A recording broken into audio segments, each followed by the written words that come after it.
Olá, pessoal. Bom dia a todos. Deus abençoe a todos. Somos da Quarta Igreja Presbiteriana Renovada de Osasco, Família em Oração.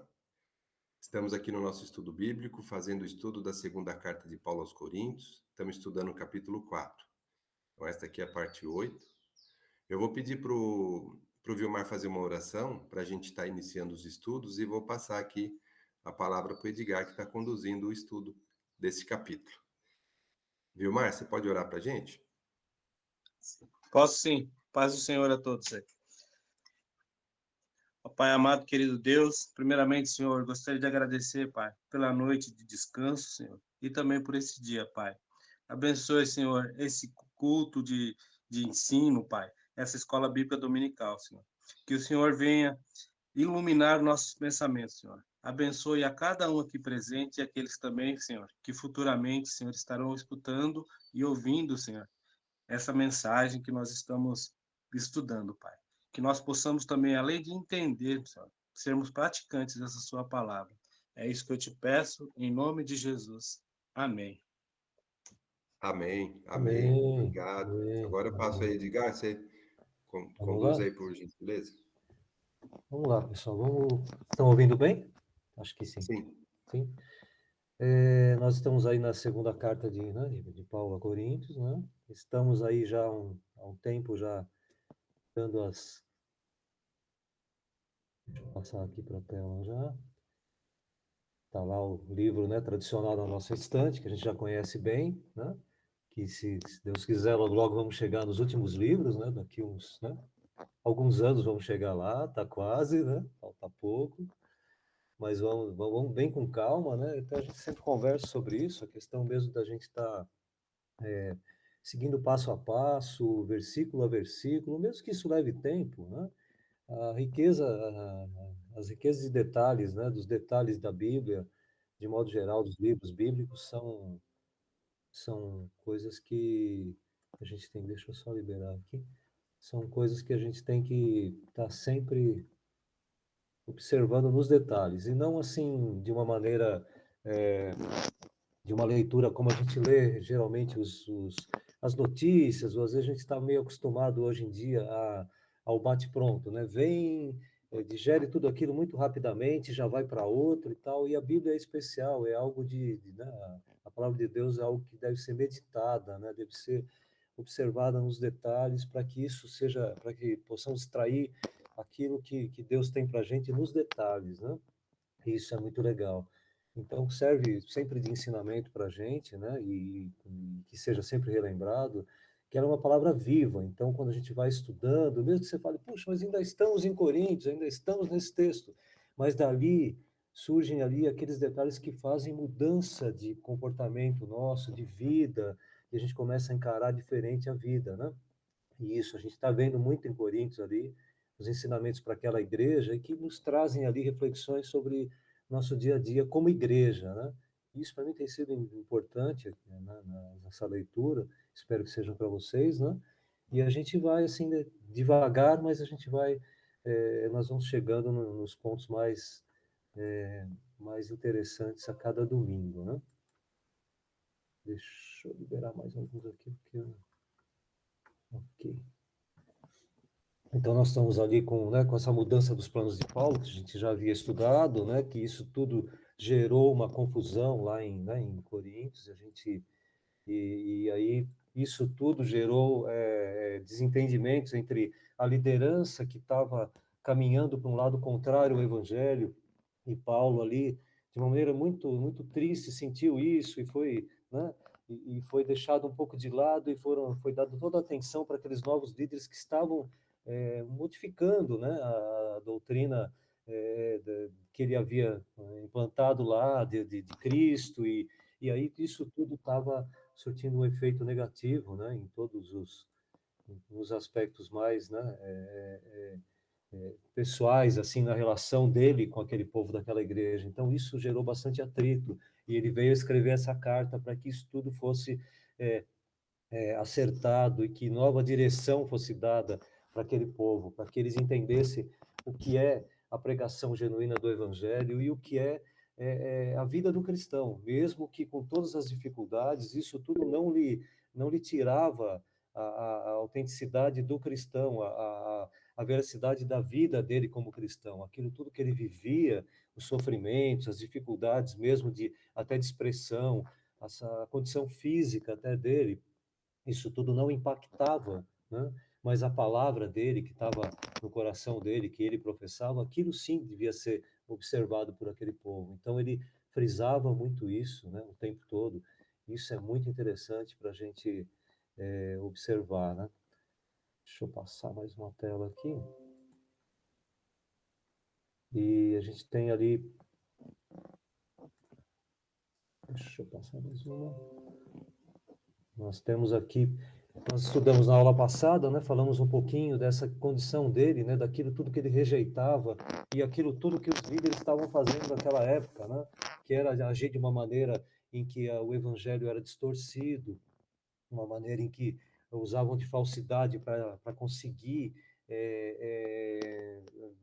proveitos próprios, coisas deles mesmos, assim, eles conseguiam coisas que eram retorno financeiro, prosperidade mesmo deles mesmo e respaldo de forma errada, e eles estavam conseguindo também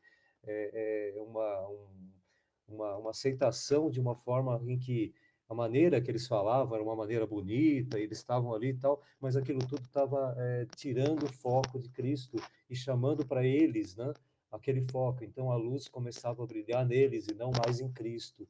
E Paulo veio alertar todos eles ali com esse tipo de manifestação, né? Nós tivemos também um tempo ali falando sobre a maneira em que o Deus desse mundo, o diabo, né, Satanás, quer que aquelas pessoas que ainda não conheçam o Evangelho, não conhecem o Evangelho, não conheçam o Evangelho, né, e não tenham essa luz, né, que brilha nos cristãos e que o cristão que vem falando sobre isso de uma maneira genuína, venha a ser percebido por aqueles que estão recebendo o Evangelho, venham a perceber essa luz que brilha no cristão, né? E esse Deus aí entre aspas, Deus com caixa baixa, como a gente diz, e aí que impera nesse mundo, né, nesse mundo tenebroso que a gente vive, ele tenta cegar, né, ele tenta inibir o entendimento, ele tenta dificultar o entendimento daqueles que querem e têm vontade, veem que é bom, mas que não conseguem se achegar a Cristo. Então, cabe a nós, mediante o Espírito Santo, agir em nossas vidas, né, na nossa vida, mediante isso, a gente vai levar esse evangelho para esses que estão nessa escuridão, né? E que venham a conhecer a Cristo através de nossas vidas, né? Da nossa vida. Então, isso foi bem interessante na aula passada, né? Nós começamos aqui na aula passada também a falar um pouco dessa condição, né? Para anunciarmos o evangelho, né? Então, Paulo fala ali em determinado momento, né? Daquilo que ele fala, como ele fala.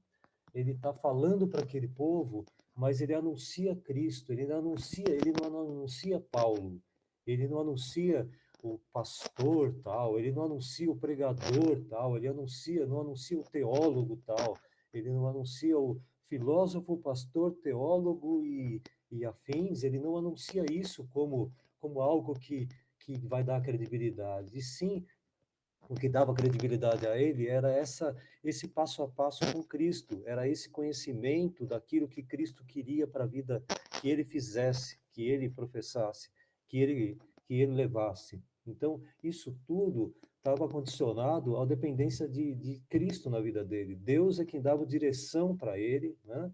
E Cristo era aquele que estava fazendo ele refletir tudo isso, né? E mostrar isso tudo àquele povo que estava por lá. Então, ele veio de uma maneira ali no 5, falando que ele anunciava Cristo, né? Como Senhor, né? E ele como servo, né?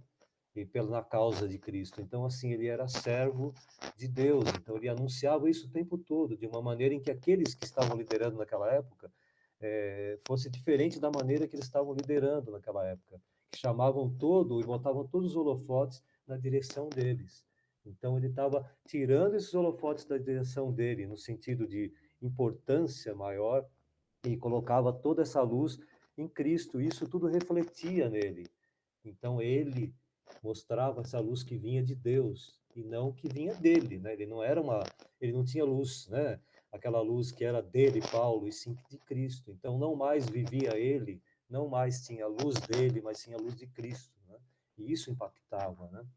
E aí a gente vai começando a ler ali nos textos, né? Eu não sei, Marcelino, será que nós lemos aqui do 5 em diante, na aula passada? Nós lemos até o 9. Vamos até o 9, né? Então vamos seguir aqui fechando a ideia do 9, né? De uma maneira em que a gente tem ali a ideia de luz. Eu até coloquei uma menininha ali e uma menina meio triste, meio ali, meio, né, chateada da vida, tal, e a outra muito feliz. Só para ter uma analogia com aquilo que é o cristão, né? Às vezes as pessoas de fora, não que a gente não venha passar por situações difíceis, né? Não que não venhamos a passar por situações em que a pessoa fala, o que que você tem, né? Mesmo a pessoa que não está com Cristo ainda, mas ela vem e pergunta, o que que você tem, né? A pessoa fala, puxa, eu estou passando por um momento ruim. Mas mesmo assim, venha a mostrar que ainda assim Cristo está na sua vida e venha demonstrar isso, que apesar da dificuldade, você tem confiança, né, em Cristo. Então, que o seu semblante, que a sua maneira de encarar situações difíceis seja uma maneira em que a pessoa fale, puxa, olha que confiança ele tem. Eu, no lugar dele, talvez não tivesse 10% dessa confiança. Passaremos por dificuldades, vamos chorar, vamos ficar tristes, vamos, né, demonstrar até uma tristeza, às vezes até profunda, mas momentânea. Mas em determinadas situações, sim, mas com o passar da situação, você fala, puxa, mas Cristo está comigo, e eu vou superar tudo isso. E aí, isso tudo transparece, isso tudo causa impacto, porque aqueles que estão vendo tudo isso vão falar, puxa, olha a situação que ele está passando e ele ainda continua firme, e ele continua falando de Cristo, ele continua demonstrando essa confiança para a gente, e fala, puxa, isso é muito bom, eu quero isso para mim. Então, isso causa impacto, né? Essa luz que brilha, né, em nós, que vem de Cristo, isso tudo tira muitos da escuridão, né? Isso vem muitos a sair dessa escuridão e a viver de uma maneira em que a luz, né, invade aquele lugar, né? Aquela luz que brilha no coração, transparece, né? Então isso tudo é muito interessante, né? E trazer muitos a esse conhecimento, né? Nessa situação. E ele diz ali no 7, é bem interessante, né? Ele já começa, a gente já falou muito, um dos assuntos que mais se fala na igreja, de modo geral, é o vaso, você é vaso, isso e aquilo. Mas é um assunto interessante, porque hoje a gente tem outros objetos, outras coisas que têm um valor dentro da nossa casa, né? Valor, se digo, material, né?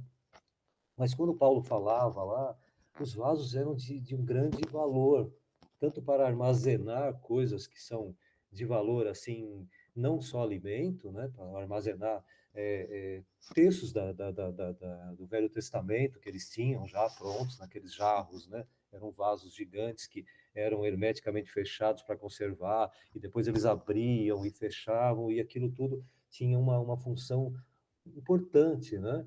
Mas ele vem contando ali, que, vamos até ler esse trechinho ali, tem ali, porém nós que temos esse tesouro espiritual, somos como potes de barro, para que fique claro que o poder supremo pertence a Deus e não a nós, né? Então, assim, ele vem dizendo, ele vem contando ali, que esse vaso, ele é importante, né? Ele é importante, ele está conservadinho, arrumadinho, sem fissuras, para que não entre ali umidade, que não entre água mesmo, que não entre muito pó, que não entre coisas que venham a estragar, né? Estragar não, mas a corromper aquilo tudo e a dar aquele, sabe, e complicar, né, o entendimento daquilo que está dentro do seu coração, né?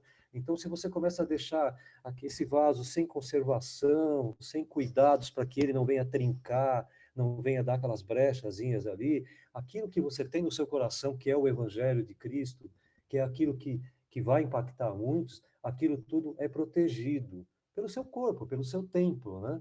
O templo do Espírito Santo. Então, tudo aquilo é uma questão de conservar, você precisa manter de uma maneira esse evangelho que você vem recebendo, de uma maneira em que venha a ser transbordado, mas de uma maneira pura, de uma maneira genuína, e não deformado, e não deteriorado, e não modificado. Então, ele está de uma maneira autêntica, conforme você recebeu de Cristo, conforme você recebeu de Cristo, nenhuma brecha nesse vaso veio a contaminar o conteúdo dele. Então, ele continua, conforme você recebeu de Cristo, ele está ali e ele é transbordado para muitos no momento adequado. Então, ele vem a fazer essa analogia da pregação de você ser um pote de barro, né? Que frágil e que ele é restaurado, né?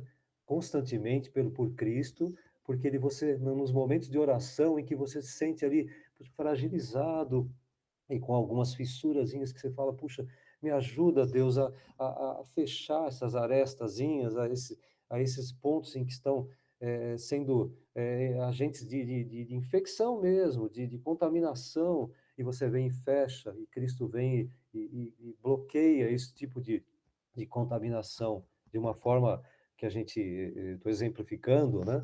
Mas assim, de uma forma em que isso tudo venha a ter sentido. Ele é que nos blinda desse tipo de coisa. Quanto mais nos aproximamos de Cristo, mais assim blindados estamos dessas coisas que vêm contaminar a nossa vida, né? E quanto mais nós nos afastamos de Cristo, mais essas fissurazinhas vão aparecendo e mais nós vamos deixando entrar coisas nesse vaso e mais vão sendo deixados de lado as atitudes que venham a agradar a Deus e que são de Deus, né? Na nossa vida. Então, mas ele falou ali também, de 8 a 15, como nós vamos ver ali pela frente, né? O Vani quer falar ali? Pode falar. Fala aí, Vani. Então, você está falando aí do vaso, das fissuras, né? O problema hoje em dia é que as pessoas estão dando mais valor às fissuras do que o reparo dessas fissuras, né? Porque as fissuras, elas acontecem porque a gente se afasta de Deus, né? Porque a gente não busca Deus como deveria buscar. Sim. Não estou falando que a gente não vai ter problema, mas os problemas não são importantes. Os problemas, as dificuldades não são importantes. Sabe, ontem teve o culto dos jovens, né? E, para variar, pouquíssimas pessoas da igreja foram. Tinha mais pessoas da igreja visitante do que da nossa igreja, infelizmente. Né? As pessoas não valorizam, às vezes, o que é feito para os jovens, e é triste porque eles são o futuro da nossa igreja, né? Eles são o futuro da pregação do evangelho. Então, e ontem a pastora falou, ela estava falando dela e do que ela passou. Ela perdeu um filho com 3 anos de idade, com câncer. O marido teve câncer na cabeça, ele estava lá na igreja também. Isso, ela falou que isso não abalou a confiança dela em Deus. Isso não tirou ela da presença de Deus. Pelo contrário, isso a fortaleceu mais. Mas fortaleceu por quê? Porque ela permaneceu na presença de Deus, porque ela teve o apoio dos irmãos, porque ela teve os irmãos orando, porque ela teve os irmãos próximos a ela. Ela teve a igreja que deu o apoio. Ela ainda usou um termo assim, de que cada um da igreja dela pegou um pedacinho da dor dela e sofreu por ela.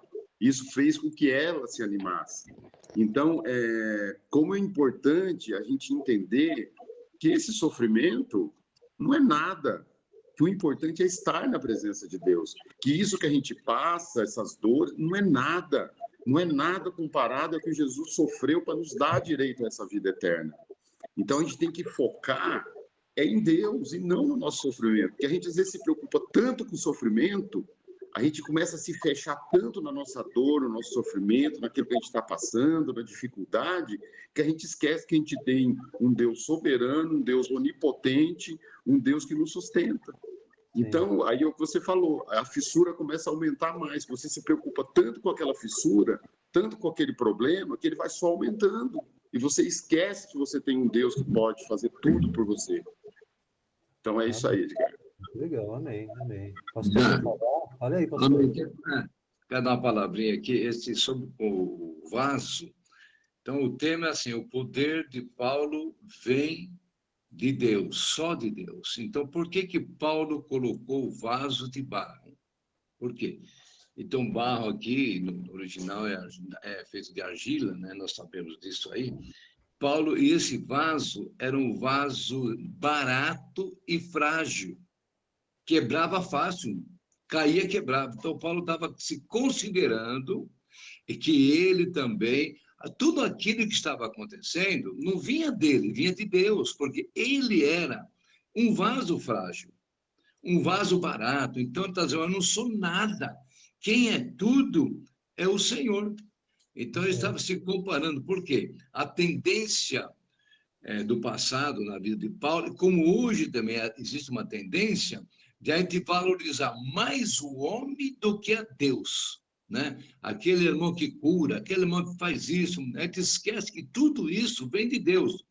E Paulo falou realmente do vaso de barro, porque era para ser maleável, ele estava sendo maleável, e era barato e frágil, quer dizer, a fragilidade. Então, Paulo está nos ensinando também que tudo isso vem de Deus. Né? Então, Paulo estava ensinando o povo, dizendo, olha, eu não sou nada, sou simplesmente um vaso sem valor, é de barro, é o mais barato.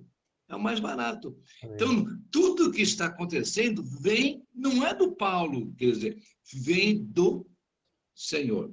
É por isso que ele está falando assim, ele pega ele como exemplo e mostra o vaso. Amém. Amém, pastor. É uma reflexão interessante.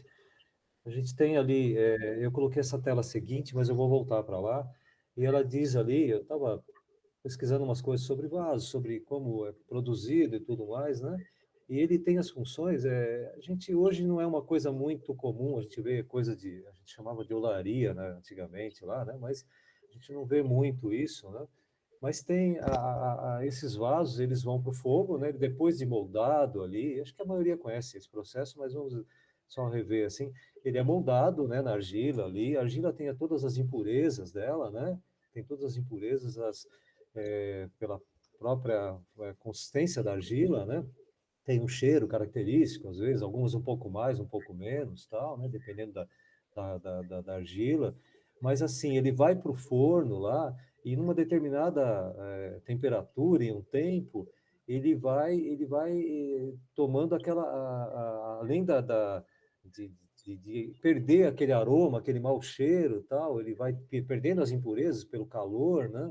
Também ele vai tendo algo que dê resistência a ele. Então, quando chega na temperatura exata, né? Ele tem que ir para o fogo e aquilo lá dá resistência para ele. Né? Então, se o vaso não tiver o fogo adequado, queimar ali, realmente ter a prova de fogo dele mesmo ali, ele não vai ter resistência para aguentar água, para aguentar coisas que vão ser armazenadas dentro dele, né? Cereais e coisas e tal. Então, aquilo tudo, o peso, ele não tem resistência, ele vai estourar.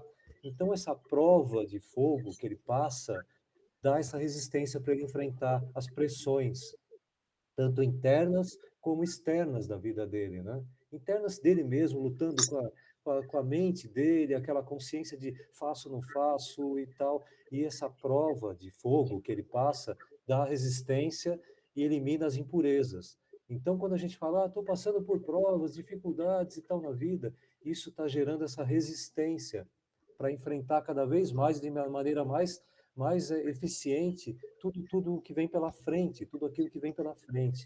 Então, é interessante isso. Fale, pastor.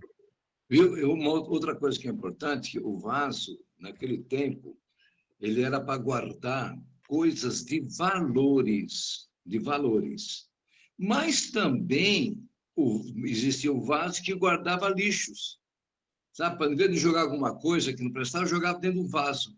Então, essa é a direção para nós. Né? Nós somos um vaso. O que nós estamos guardando dentro de nós? Coisas de valores ou lixos do mundo? Sim. Só isso. Amém. E a mente humana é uma coisa assustadora, né? Porque eu sempre brinco aqui, eu tenho 300 músicas de um cantor aí nacional, um cantor do Brasil aí, né, tal, que eu tenho memorizadas aqui, sei lá, 300, 200, né? Eu não consigo me livrar delas, aquelas estão na minha mente, né? Eu não canto, eu não fico cantando essas músicas, mas eu ouvi muito. Então a mente humana permeia na mente humana muita coisa e a gente às vezes vê mais coisas ruins do que coisas boas e a gente vai armazenando esse lixo aí que o pastor falou, né? Algumas coisas vão ficando na nossa mente. Então, que ocupe nossa mente, né? A gente fala de HD, a gente brinca, né? Hoje em dia tem outros sistemas, mas assim, que o que vem o acesso rápido e que seja sempre utilizado e que vem em primeiro lugar ali o acesso no HD hoje, né? É que sejam coisas boas. E aquilo tudo que ficou lá armazenado num lugar, aquilo lá eu não consigo me livrar dele. O negócio está lá. Ele está lá, mas ele está fechado, hermeticamente travado, e eu não tenho acesso mais àquilo. Eu não quero acesso àquilo. Eu não fico pedindo senha para acessar coisa ruim. Eu só tenho acesso às coisas boas hoje. Então aquilo tudo ficou para trás. Tem coisas ruins da minha vida que estão naquele lugar onde eu não quero ter acesso mais. Eu não consigo tirar da minha mente, porque a mente armazena coisas que eu falo, puxa, como é que eu sei essa música ainda? É uma música muito ruim, mas ela está na minha mente. Eu não consigo deletar ela, mas eu não quero mais acesso a ela. Eu quero acesso de coisas boas. Então que a vida nossa vida seja esse acesso, não esse lixo que o pastor falou, né, mas que a gente tenha coisas boas. E aí, seguindo aqui, a gente tem ali do 8 até o 15, Paulo vai falando de sofrimentos que ele passou ali e tal, para que isso exemplifique o que foi esse fogo da vida dele em que deu essa resistência a ele como vaso, né? Essa blindagem para receber pressão externa e interna e aguentar isso tudo. Então ele estava aflito, como nós ficamos aflitos, mas ele não era derrotado, né? Essa aflição não derrotava ele, porque ele tinha Cristo. Ele ficava em dúvida, mas não ficava desesperado. Eu não sei para que lado eu vou, mas Cristo está aqui comigo, então ele vai me ajudar a ir para o lugar certo. Ele não ficava desesperado. Ele tinha inimigos, mas ele sabia do amigo que ele tinha. Era Cristo o tempo todo, em qualquer lugar, ele tinha esse amigo.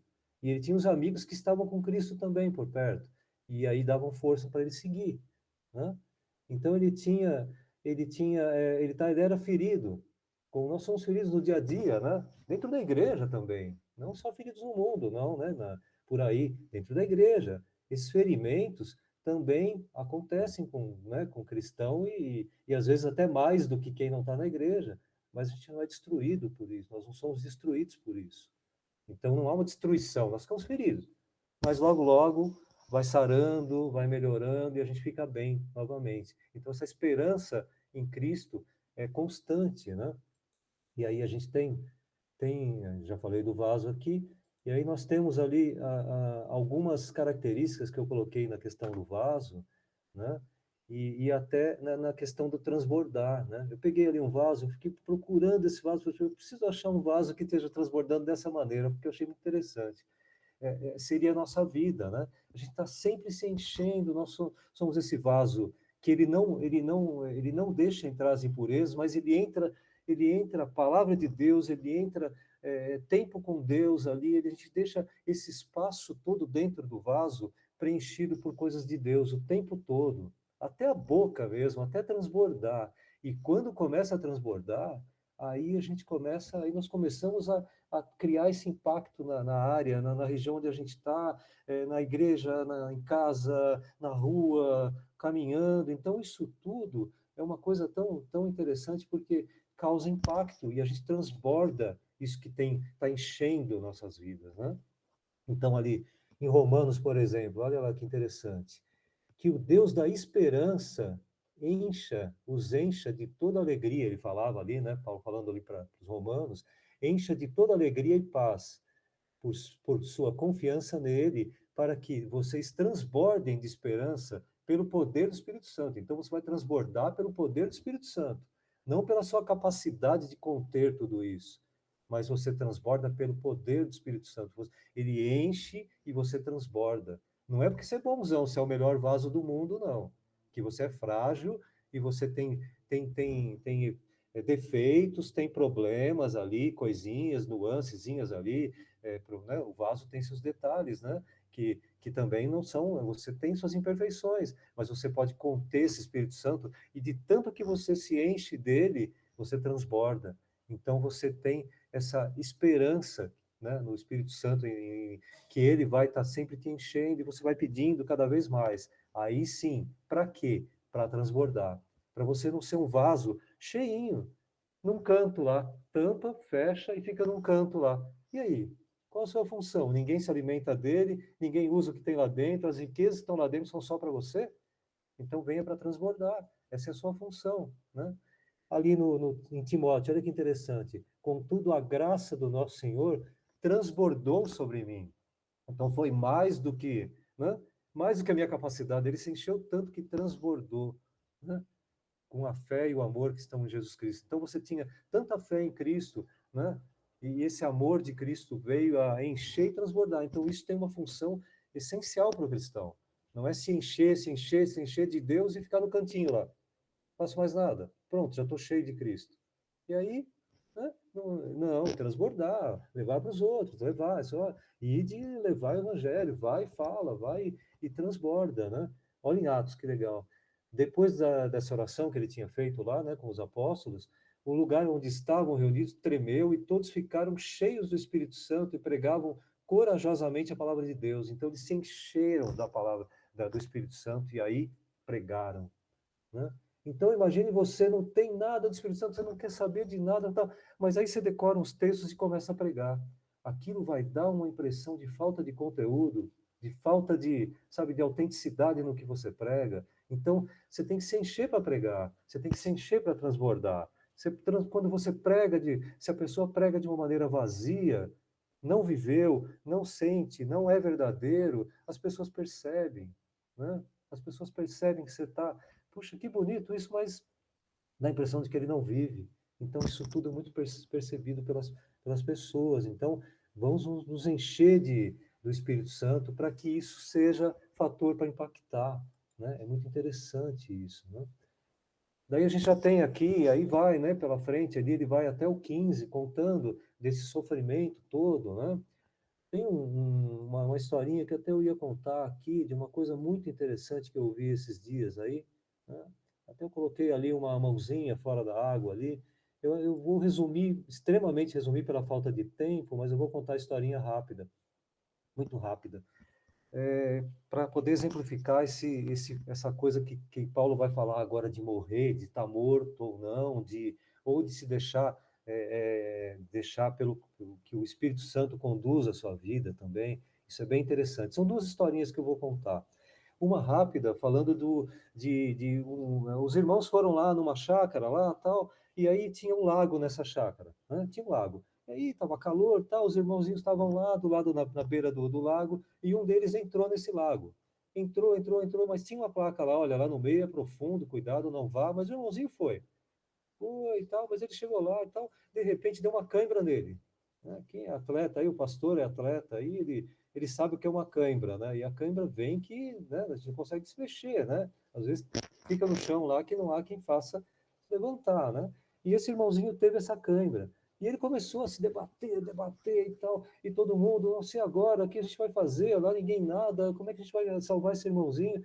E aí, de repente, os irmãozinhos lembraram, né? Lembraram assim, mas o irmão João lá, o irmão João foi um vencedor, ele ganhou vários torneios de natação, de competições e tal, ele é exímio nadador, né? E o irmãozinho lá de braços cruzados olhando tudo aquilo, o irmãozinho João de braços cruzados olhando aquele irmãozinho se debatendo lá, e ele lá, e todo mundo, pô, irmão, mas você conhece, você sabe nadar, vai lá salvar ele ali, né?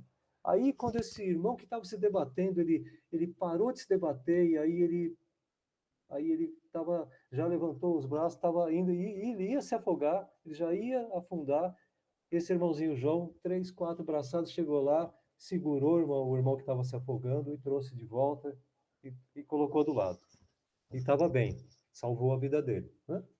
Aí todo mundo falou, mas irmão João, estava lá se afogando, você não pulou na água, você não salvou o irmão na hora que ele estava lá se debatendo. Ele falou, porque se eu tivesse ido lá na hora que ele estava lutando, né, lutando daquela maneira, ele ia me levar também, ele ia me agarrar, e vocês já viram quando a pessoa vai salvar a outra, às vezes os dois morrem afogados, porque o outro se debate tanto, puxa e leva para o fundo, né? Ele falou, a hora que ele desistir dele, eu vou lá e salvo ele. Porque enquanto a gente está lutando, às vezes, está lutando com as nossas forças, né? Às vezes a gente não consegue nada, mas a hora que a gente desiste, eu falo, agora é com o Senhor, né? Que já deveria talvez ter feito bem antes, né? Ele lutava, ele falou, agora aí foi lá e salvou. Então, ele vai falar ali, quando eu não luto com as minhas forças, Deus vem e me salva, né? Deus vem e faz, né? Resgata. Então, quando às vezes tem irmãozinhos que querem viver a vida lutando por si próprio, não, eu vou conseguir, eu consigo porque eu sou forte, eu sou inteligente, eu sou isso e aquilo, e às vezes não está conseguindo. Mas quando ele entrega a vida para Deus, aí ele fala, agora, vamos lá, vamos embora, agora você vai prosperar, não no sentido de ficar rico, mas prosperar, você vai conseguir, você vai seguir em frente, sua família vai se achegar a Deus e tudo mais. Então, quando você desiste de si, assim, desiste de lutar por forças próprias, aí ele resgata. Então, eu estou falando aqui isso porque a gente vai falar muito dessa questão aqui, né, do corpo mortal, né? Quando a gente vê que isso tudo, essa luta física, né, ela é secundária, né? A gente começa a ler os textos aqui e fala, puxa, Paulo está exemplificando o que é entregar a vida nas mãos de Deus, né? É morrer para o mundo, é morrer para a vida física, né? E, lógico, a gente tem que cuidar desse corpo que é o templo do Espírito Santo, mas cuidar no sentido de que ele seja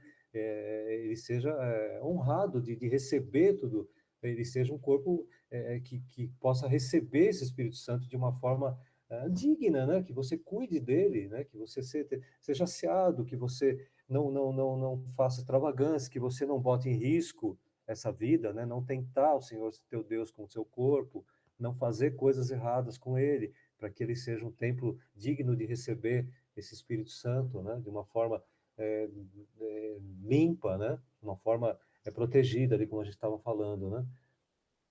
Temos aí 12 minutos, dá para avançar um pouco aqui. Então, nós temos ali Paulo falando. O pastor quer falar? Vamos lá? Ah, tá sem som, pastor. Sem som. Sim, agora sim. Agora Duas vamos lá. coisas, né, que a gente observa. Tem dois grupos praticamente de pessoas. Um grupo que depende totalmente de Deus em tudo. Acho que Deus vai fazer tudo para ele, né? Ah, Deus vai abrir a porta de emprego, Deus vai fazer isso, só que ele não se move. Fica lá parado na sua casa, Deus não vai fazer isso. E tem outro também que confia, né? Que não confia de maneira alguma em Deus. Então, nós temos que aprender, que eu sempre comento sobre isso aí, são duas coisas. Tudo aquilo que você pode fazer, Deus não vai fazer, você pode fazer.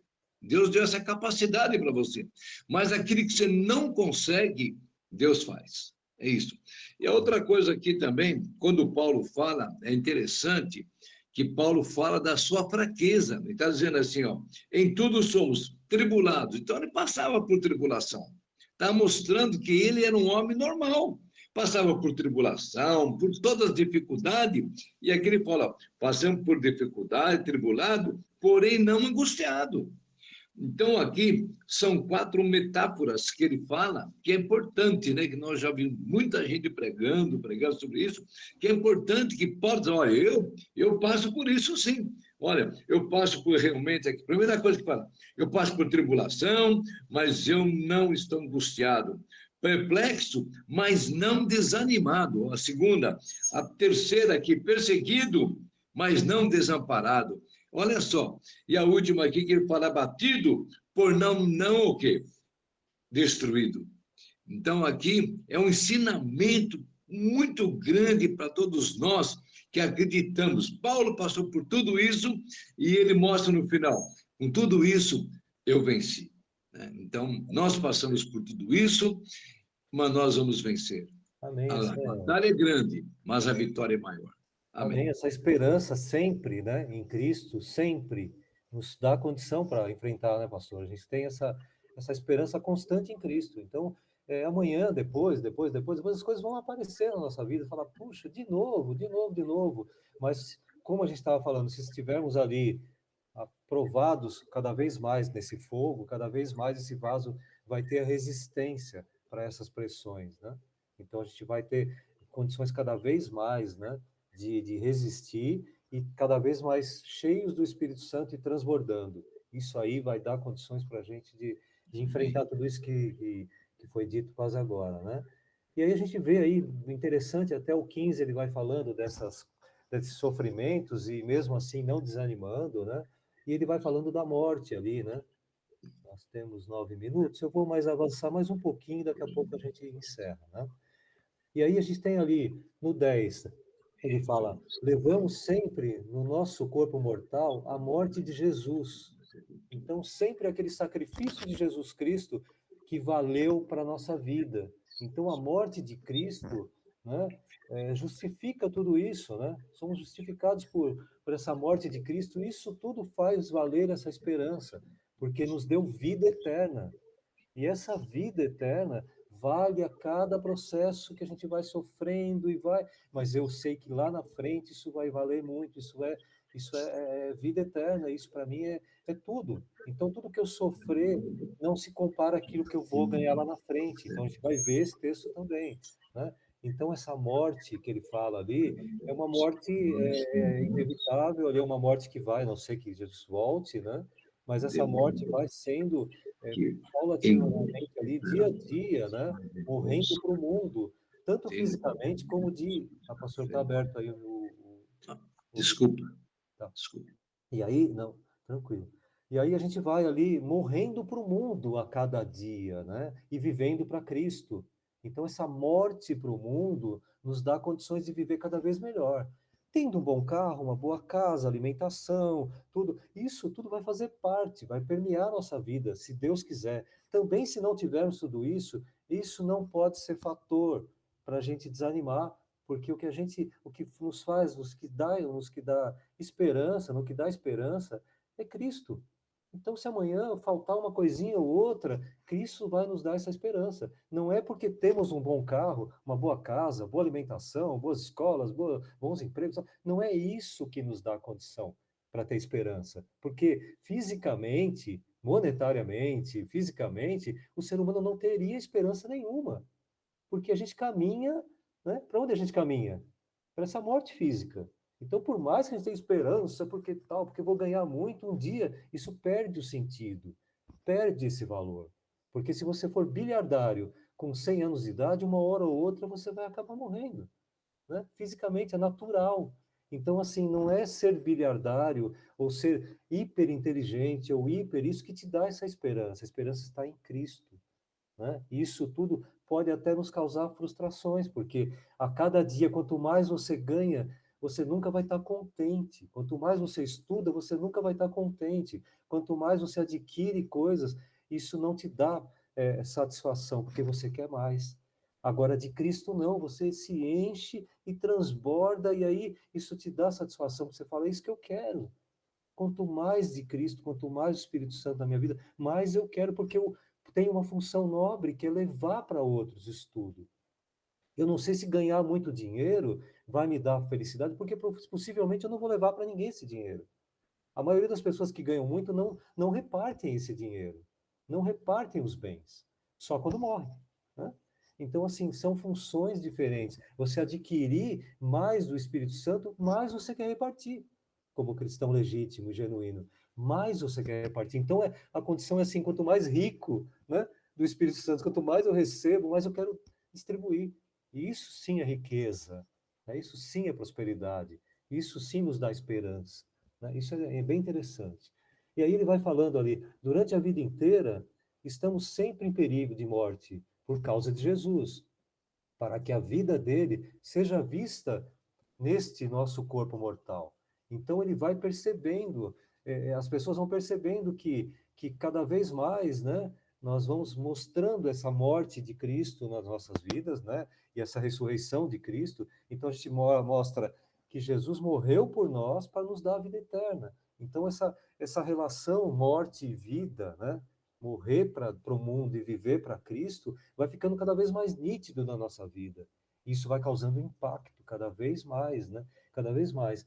Tem uma observação que eu acho que é interessante. Puxa, falta tão pouco tempo. Eu acho que eu vou deixar para a aula que vem. Nós vamos falar isso na aula que vem. Existe uma expressão que é dead man walking. Então, assim, quando a pessoa vai naquele corredor da morte, ser executada em alguns países, ou nos Estados Unidos, onde tem pena de morte, no corredor, os presos vão gritando isso, dead man walking, quer dizer, é um homem morto andando, um morto andando, né? Isso era percebido porque todo mundo sabia que ele vai para a execução, ele vai para a morte, ele caminha para a morte.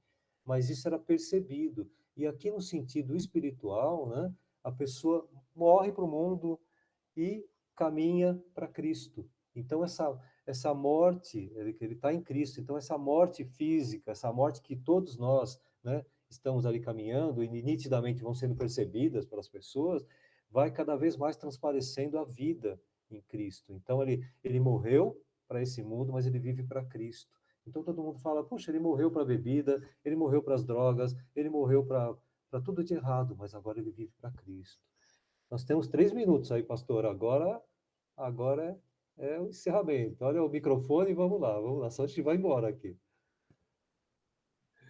Amém. Vamos então já agradecer a Deus, né? Por tudo que Deus é e por tudo que Ele faz. Pai amado, muito obrigado, meu Deus, pela Escola Bíblica Dominical. Obrigado, Pai amado, pelo ensinamento. Obrigado pela vida do Edgar, também do Marcelino. E, Pai amado, eu já aproveito, já pedir, meu Deus, que o Senhor esteja manifestando um poder de cura na mãe do Marcelino. Ó Deus amado, dando aquilo que ela precisa receber nessa hora, Pai. Pai amado, em nome do Senhor Jesus, também quero abençoar o culto de hoje à noite, Pai. Tenho certeza que será uma grande bênção. Pai amado, convence, Pai, as pessoas para virem, Pai amado, no culto de domingo, no culto de quinta-feira, reunião de oração, mas também na Escola Bíblica Dominical, onde nós aprendemos e participamos, Pai. Obrigado por tudo, Deus.